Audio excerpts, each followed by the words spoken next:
this for you.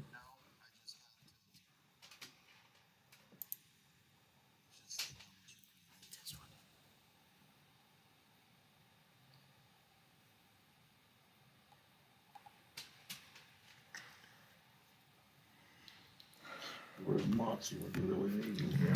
Yes, I've got you now. You can hear us now.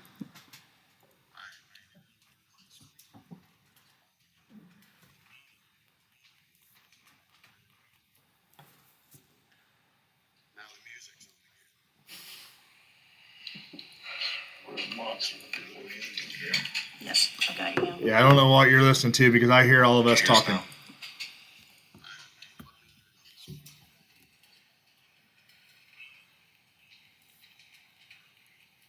All right, folks, you can hear us now, so hang on tight. We're about to do this as John gets logged back in here. So,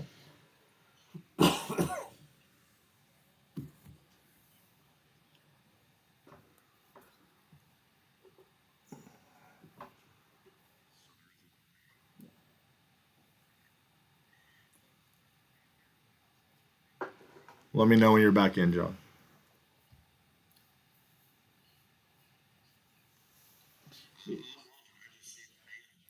That's all you're going to see right now. I can see you. Can you see me to your? Okay. All right. All right. We'll just have to do this for now until I get this thing clicked on. I greatly apologize. I did 8 different test runs and it all worked flawlessly. And of course, it comes show time and it is not. So, so John, do the double checkers deal here. So.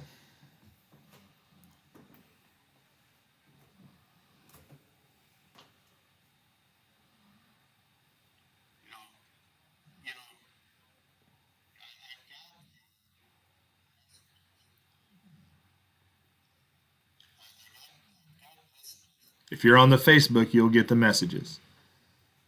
I don't have any messages on the YouTube channel yet.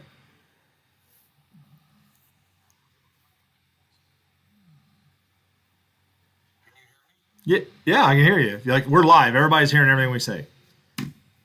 They just can't see us. And I don't understand as to why.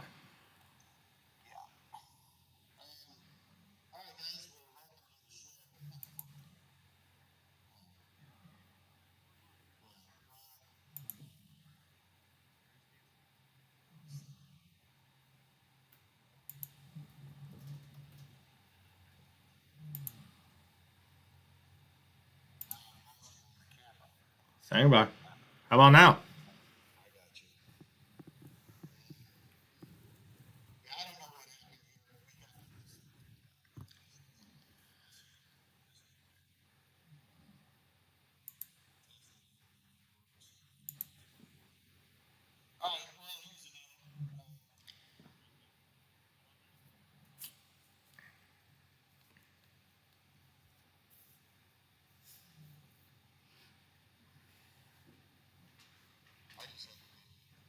Yep. Let's just do the interviews and we'll go with it.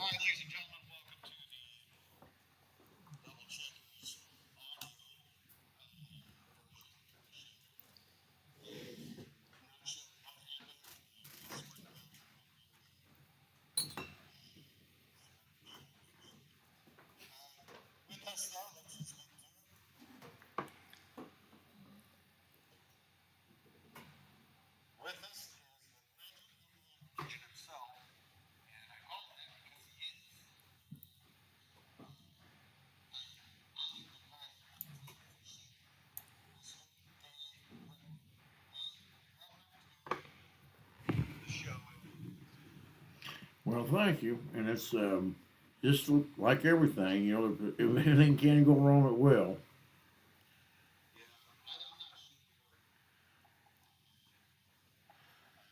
Well, I know they worked on it, had it working perfectly, and for some reason now that it's time to air it, I don't know. Maybe we just need to call New York and find out what happened here. But something went down, and but we'll make it. We'll make the best of it. It's going to be okay.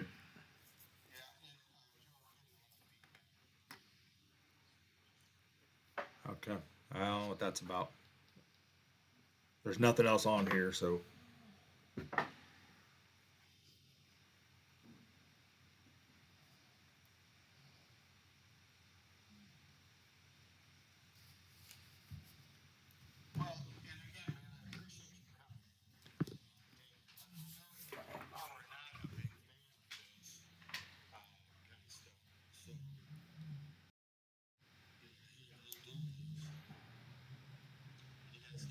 Yeah, we're listening.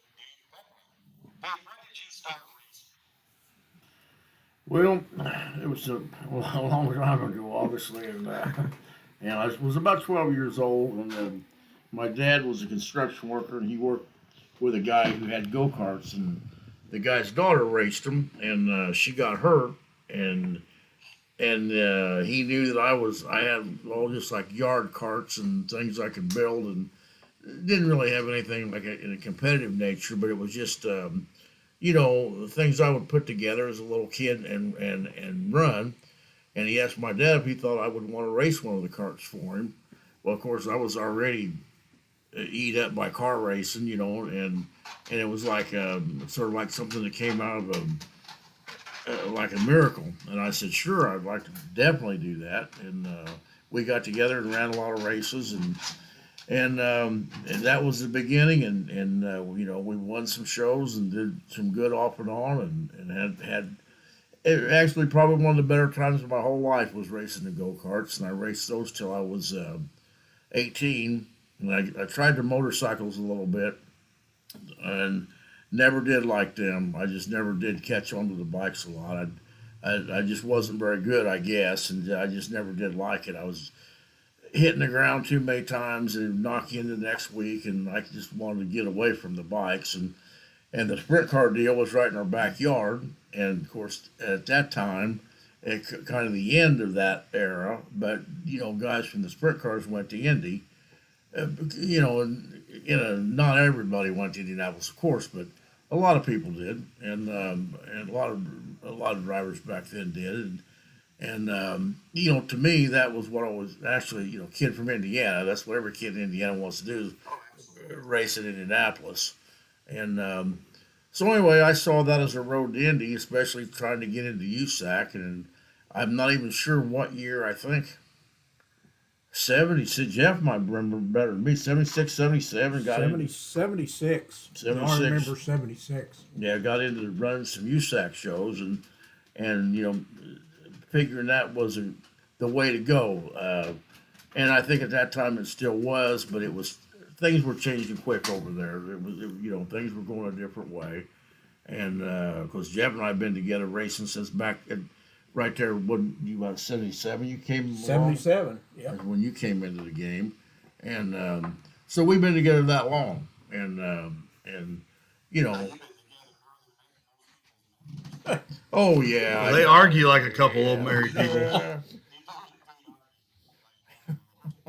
No, actually, that's not that. That's not really true. not true. No, we don't argue too much, and which is good because I don't think either one of us likes to argue. So that's good that we don't, and we both.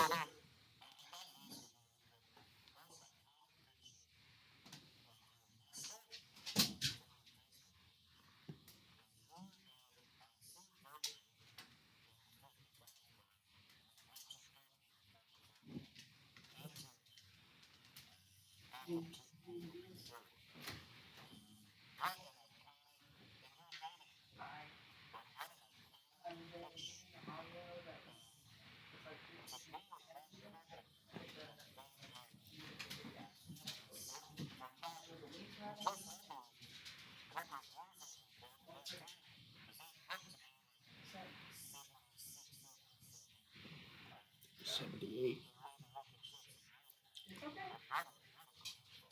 No, it's 79. Well, it was, yeah, it's probably my favorite picture, actually, and all the pictures I've got. And Jeff just said it was 1979, and that's what, yeah, that's what, and it probably was, yeah, it probably was. And that's a good point. Uh, of the guys you raced with then. That's what something I did want to talk about a little bit this evening if we have the time is, you know, I've just been so lucky to have raced with so many really good race car drivers. I mean, like those two right there, Poncho, and well, they were, yeah, of course, yeah, and, Jan Opperman, Bubby Jones. I mean, Tom Bigelow, just on and on and on and on. And I was really I really felt lucky that I was able to race with those guys, and at times even beat them once in a while, and that was always a big deal. I mean, and you know they were the best. Yeah, they were. I mean, those were the Indy 500 guys. I mean, they're the guys that made the speedway, and yeah, and to me, that's always been a big deal. When that race at Terre Haute, we were that particular deal. We were fortunate enough to go on and win that race that you're talking about, and yeah, That was the first two it, race. it was just a heat race, but yeah, we did go on to win that.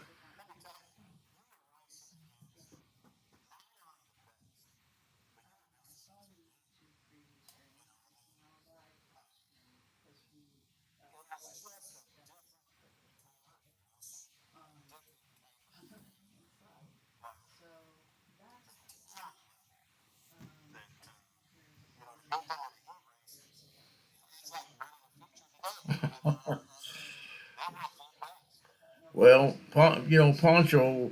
Uh, two drivers I've always said should have won Indy 500 that didn't. Poncho Carter was one of them. Gary Bettenhausen was the other. I really felt both those guys. I mean, I think the speedway was cheated out of two real race car drivers winning there. Not as just as much as them being, and they weren't cheated to the loss. But what I mean is that it was a loss for everybody, and that they didn't win along the way. And oh, they did, and they were both fat, both good. I mean, the bad, like,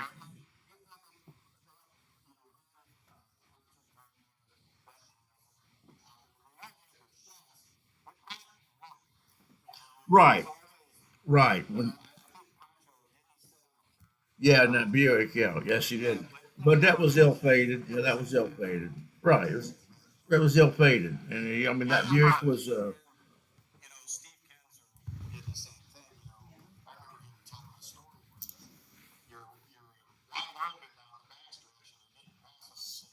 Yeah, Double checkers, audio input, camera. right. Okay, got it. No, I clicked on it. It's right got red.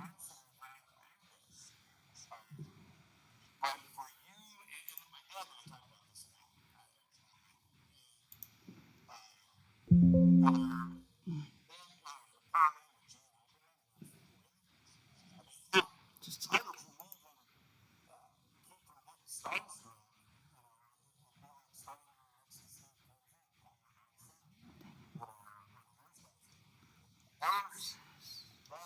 Oh, gear. I got it.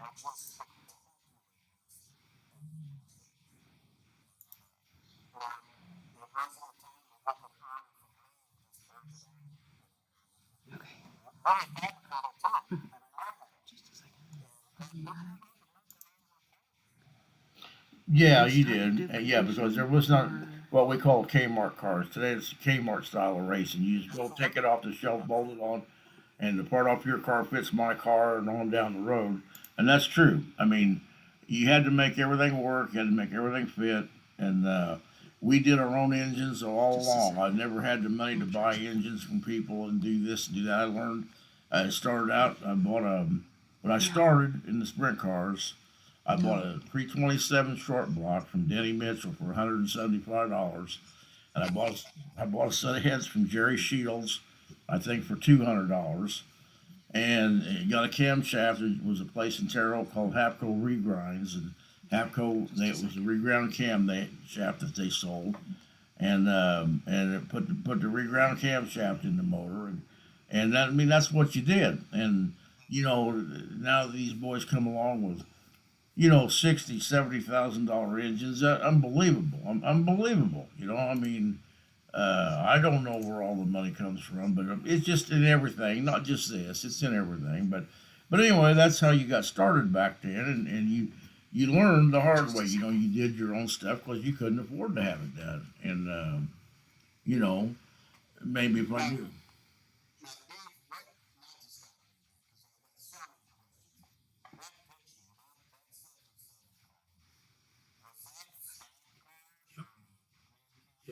Steve Stapp built it, and it was a Steve Stapp built it. Yeah, it was a Stapp car, Sources. and that was Okay, say that again.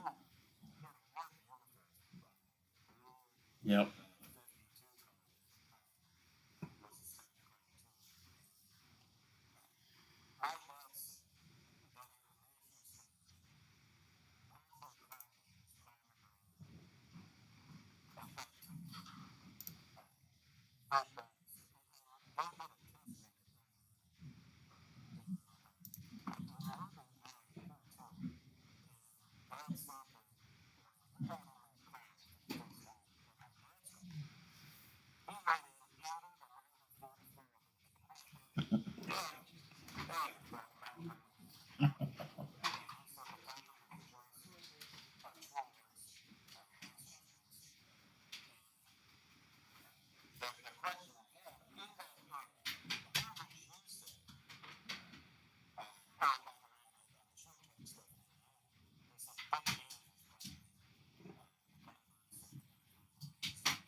Well, locally, um, when I first got into the sprint car stuff, everybody told me the guy to beat was Bobby Kinzer, and the day Bob Kinzer retired, he was still the guy to beat. So I mean, you know, seriously, he was, and I think as far as around here, you know, I think Bob won something like 35 track championships, which is almost, he almost, I don't think so, and you know, I don't know where he quit counting on feature wins, but I'm sure it was something I've seen. And there was an article one time in, I'm sure it was in the Open Wheel magazine, when there was, like, maybe there still is Open Wheel, I don't even know, but anyway, it was talked about. It said the article said the way it started out was said Steve Kinzer is the king of the Outlaws, but Bob Kinzer's the king of the Clan, and he really was. You know, I mean, you know, I always had a lot of respect for Bob. You know, he was always we raced a lot of laps together. I mean, you wouldn't want to stuck your hands between the tires, and we never touched each other. I mean, just you know, uh, really good race car driver. I mean, just and like Bob always said, you can race with a man without running over him. And some of these guys today, that's not the philosophy. You know, it's a lot of NASCAR philosophy of knock people out of the way, run into them, turn them over if you have to. Well, that's all okay, I guess, but I don't think it makes for a really good race car driver. You know, I mean, in the big picture. Okay.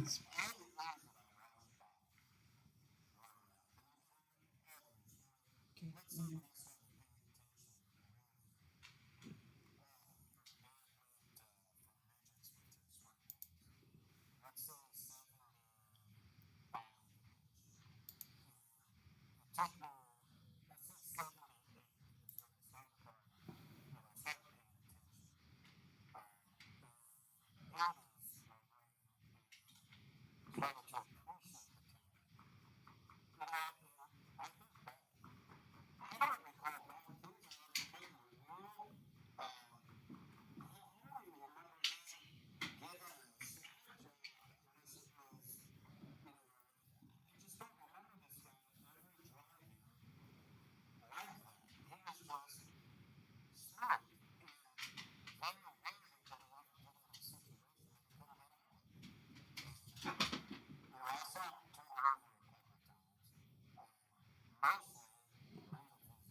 Yeah, I think really anywhere Bob did a good job. I mean, he was one of those guys who's sort of like, in my own opinion, like Al Unser was to IndyCar racing.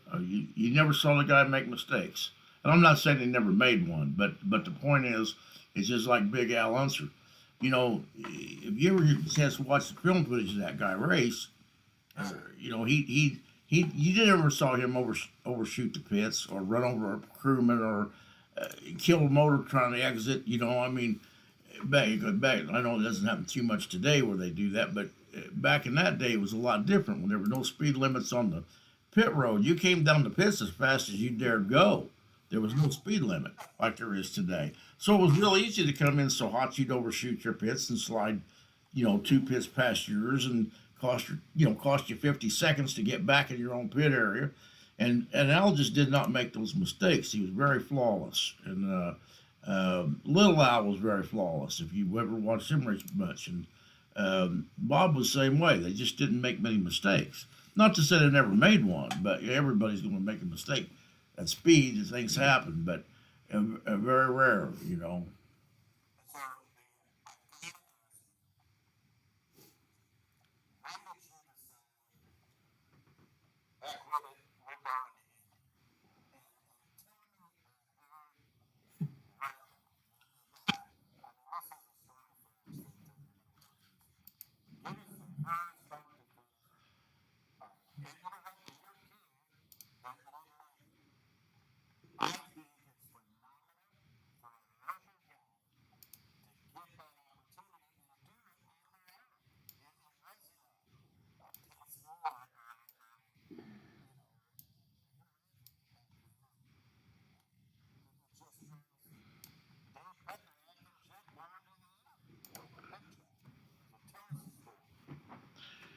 Well, you might to go into the whole thing is going would take an awful lot of time. So we'll just try to go over the top.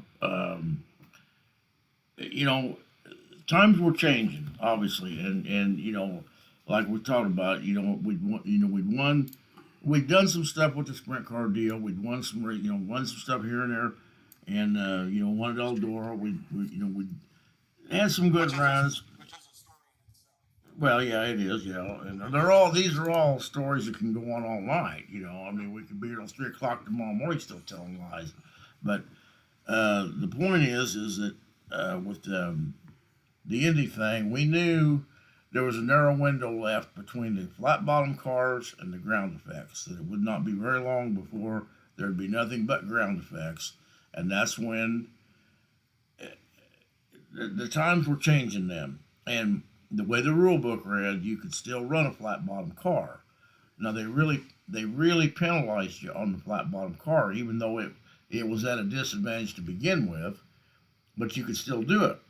Well, cars were available, relatively inexpensive, and to go into all that would be too much. But Charlie Cornelison and myself, we sat down and said, look, if we're going to do this, we got to go for it because we're going to. After this year, they're not even probably going to let these flat bottom cars run again because they just won't be up to speed. You know, they'll be too far outdated, and they won't even be around. So we got a car. We got some guys together from Terre Haute, Mike Dady and Jim Friedenberg, and to pull names out there, and I can barely remember. I can remember, but to do it now is pretty tough. But anyway, we got 5, 6 guys together, pooled some money, and got a car from Sherman Armstrong, and the Lola, the one that Janet Guthrie had run, and we bought another car from Buddy Boys out well, they lived in Canada, but the car was in Washington. Now there's a story that going to get that car and put that deal together, we could easily run that into next week. Just the one story. So anyway, we got the car from them because it had an engine in it that we'd wanted. We didn't care about the car. It was a copy of a McLaren. Rasmussen had built the car, and we weren't concerned with it. We had the Lola from Armstrong as a car, and we needed the engine that was in that car, which was I can't remember who built it. initially it was a Donovan aluminum Chevy, and Buddy had it priced real right. And anyway, we managed to go get that car, and we adapted that engine to the Lola, which we did all that work ourselves. I mean, we did. Bill Vance was in on that. We did it over at. There was a machine shop in Paris, Illinois, which we did, and we were working on the car, which we did, and we were working on the car and got it ready to go, or well, we weren't. That's not quite right. We were never really ready to go. That we ran out of money, which is a sure shock to anybody in the race world, and, Right. And we didn't even have we didn't have much to start with, but then we quickly ran out, and the car wasn't finished yet, and that's when they had the rookie program, which I guess they still do, but it's different now than it was then. And anyway, we got it finished enough that it was a 3-day program, and we missed the first day, but the second day we got it there, and the car still wasn't quite finished in the sense that it needed an air box made for it, which was a deal that is what the name implies. It trapped the air above the engine, above the injectors, and it would force the air into the injectors. Because what was happening was, and Gurney ran into the same problems when they had their Eagles there, that the car would run up to 180 miles an hour, and then it's like it would run up against a governor. It just would not run any faster because it was trying to pull the air. The car was originally designed with a blower in with a turbocharged Cosworth, so the air did not depend on the air being forced in by the car to the motor. It had a blower on it. Well, by changing engines, we knew we had to come up with the air box, but we just didn't have time. We flat ran out of time to get that done, and the car would run up to 180. And then it would run right against the governor. That was as fast as it would run. So, we said, well, we got to do something. We got the first day in and everything. We ran the car, but we had to get over. I don't even remember what the speed was then because it wasn't like today's numbers. But that particular year, 207 sat on the pole. That was a pole speed, 207. But yeah, it was a flat bottom car. And like I said, they really tied our hands on that too. Because they said, well, the first thing you got to do is pull the wing. The rear wing's got to be 6 inches more forward than the car was designed for. Well, that really took a lot of downforce out of the back end. And then they said you can't run skirts. Back then they had a deal that went along the bottom of the car like a skirt that hung down, and it sealed itself against the racetrack. It was made out of rubber. They said, you can't use those no more. So they moved the wing up on us, had to throw the skirts away, and then they said, here's the deal. We went to Goodyear because at that time, Goodyear gave you tires to run at Indy. And they said, we've got a warehouse full of tires for that car, for a flat bottom car, but you can't have them. You have to use the same tires the ground effects guys are using because Indy has a rule. Or it was I don't know that it was a rule, but it was their way of doing it, that everybody got the same tires. You, me, Roger Penske, didn't matter. Everybody ran on the same tires.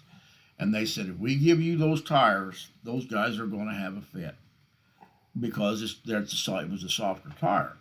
And I said, well, what difference? I said, they've already got 1,200 pounds of downforce on us. I mean, it's not going to.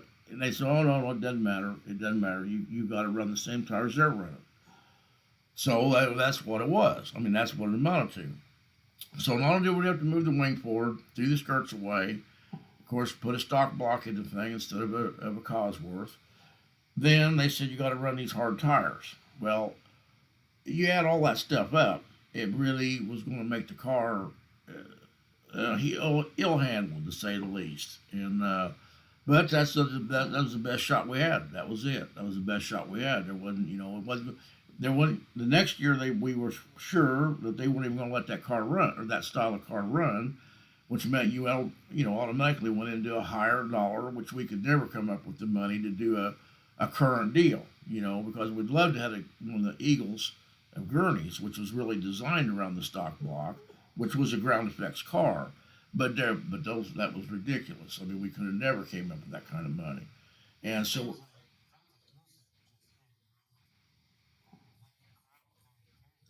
they didn't. They didn't. But I will say this much for them: they at least gave you a chance. You know, they said, well, yeah, it's sort of like, you know, we're going to let you fight Muhammad Ali. You're going to get a chance at the heavyweight championship of the world, but we're going to tie both hands around your back, and we're going to blindfold you. Now go ahead and fight Ali. You know, and that's kind of what it was like. I mean, the car, they really took the car. If they let us leave the wing alone, if they'd give us the tires to run it properly, let us keep the skirts, I really think we could have made a race with it. I mean, I think we could have plugged it in the show, but well, we never got to qualify, so we don't know. We like I said, the trouble was the thing had run up to 180 and flatten out, so we needed shoot speeds of at least 210, you know, to get lap averages up because you didn't have you could basically run. Well, I don't even know what our top speed was. We were probably. Oh, I know we were short because, like I said, if we could have hit our 210 straightaway speeds, which we were shooting for, I think we'd have been right there. But we couldn't get the car over 180. You know, I mean, so naturally your lap average was not going to make it. You know what I mean in that sense. I mean, so you know we were pretty well. You know, it came down. And we said, well, we got to try something. We got to try something. And I said, in an Indy car, there's a little thing on the wing called a wicker bill, and it's just a little lip, and all it is a piece of aluminum, and when it's up about 3/8 of an inch, which is where we were running it, it makes the wing have about 600 more pounds of downforce at speed, but it creates a lot of drag, and I said, let's take the wicker bill off, and everybody said that's a real mistake. They said, don't do that. That's a real mistake because we weren't getting any push the way it was. You know, really wasn't pushing the front end at all. And I said, well, we got to try something. And taking the wicker bill off, wasn't going to let the car run any faster than 180 because that was in the design of the car. So it was really a pointless deal to take it off. All it managed to do was loosen the car up in the corner because I wasn't pushing anyway. Well, when we took it off, the next thing I saw was the fourth turn wall because, I mean, it just unhooked the car completely and sailed her right into the fence, you know, and then that was that. So that ended our speedway program. And, you know, I've taken about a 3-hour story and turned it into 4.5 minutes or whatever, you know.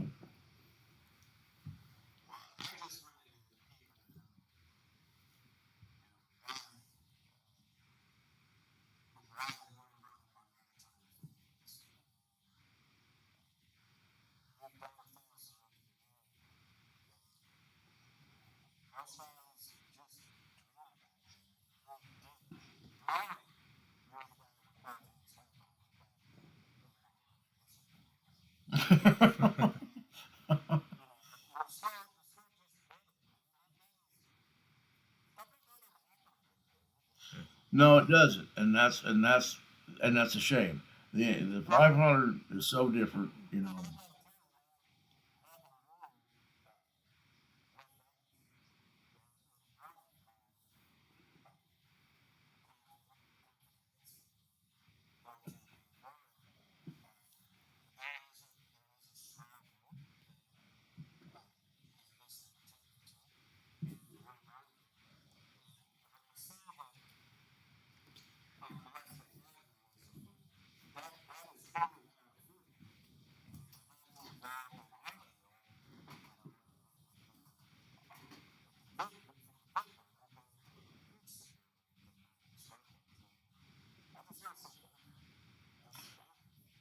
Well, I think that works two ways. Thank you for taking the effort to try to make a race deal that people can still do. You know, where you don't have to have funding of a half a million or $750,000 to go run. Because if somebody asked me today what it would take to go run the USAC deal competitively, I wouldn't even know what to say. I wouldn't know what kind of number to throw out there. Oh, it'd have to be. It'd have to be. It'd have to be. Oh, yeah. I think if you were serious, and then you'd have to figure in at least a 3-year program because you couldn't do it the first year. You know, I mean,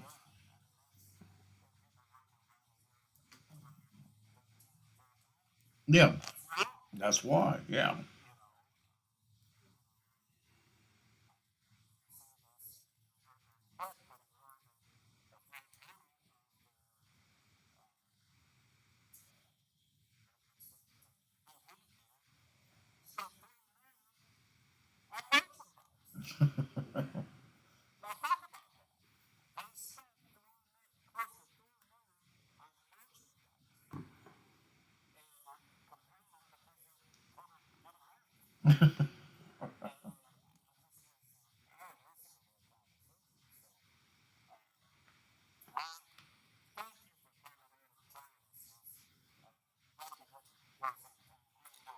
We're right about 8 minutes, 10, yeah, 8 minutes looks like. So. Well, before I get off,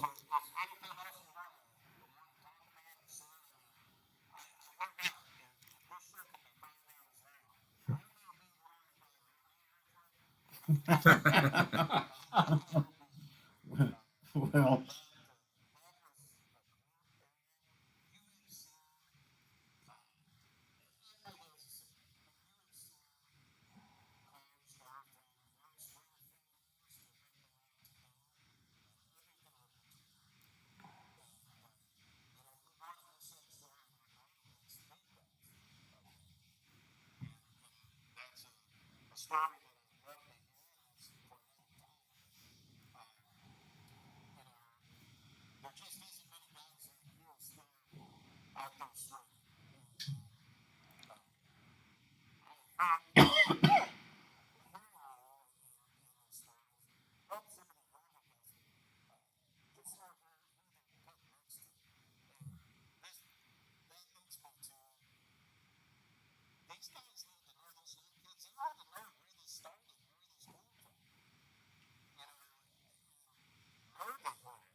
well,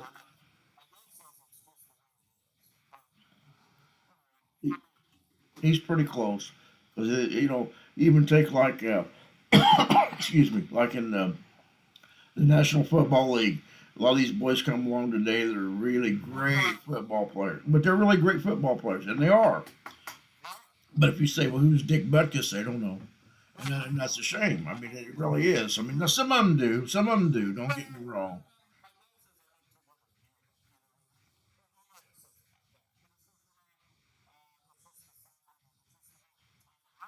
Well, he's right. He's right. He's right about that. The time does that. No, no, it doesn't. No, but it's the way it's the way it is. See, the old get pushed out by the young, and that's that. You know, I mean, that's how it works. See, and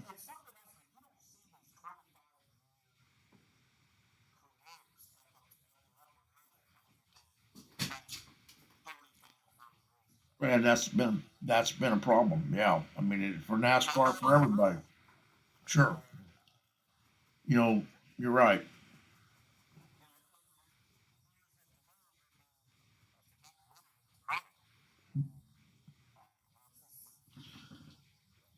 Well, there's We got a few minutes left. I think Dave's got something he wants to say. well, I do.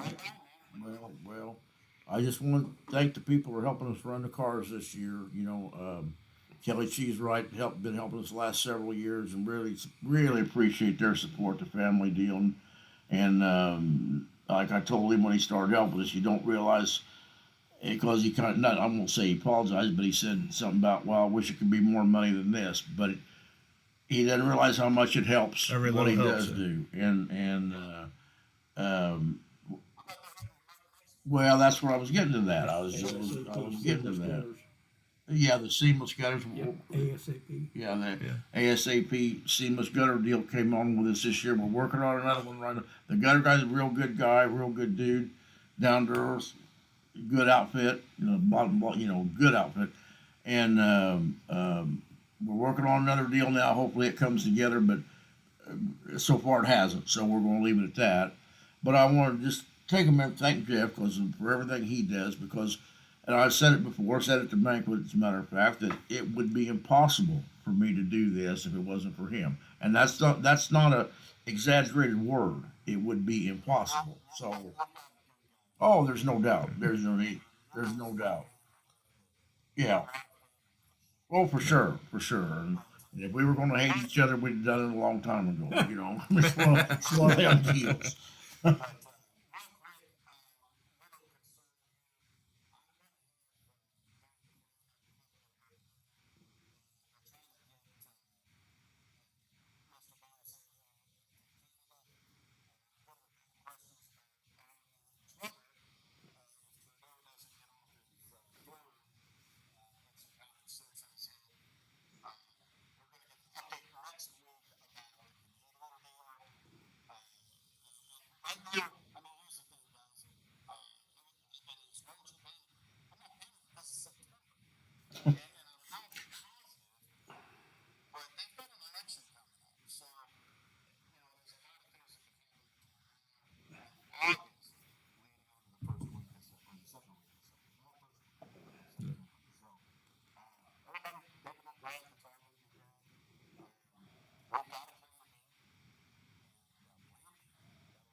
No, I think that's about it. I think we got part of the camera issue fixed, but it's a little late in the show here. But yeah, I got to figure out what's going on here. I am not a tech person, guys, and we got this new the streaming part seems to be going a lot better, except for the picture. So I don't know if I got a wire crossed or something. Okay. All right. We're trying out this YouTube thing, guys. Give me, a week or so to get this thing, the bugs worked out. It's just like the race car, but we'll get it figured out here. And if not, if we don't talk to you this week, we'll see you next Saturday. Watch for announcements, and we'll try and get another guest on this next week. And thanks, Dave. Thanks, Jeff, for coming. Yeah. So You're welcome. we love having him on here, and we'll see you guys here shortly.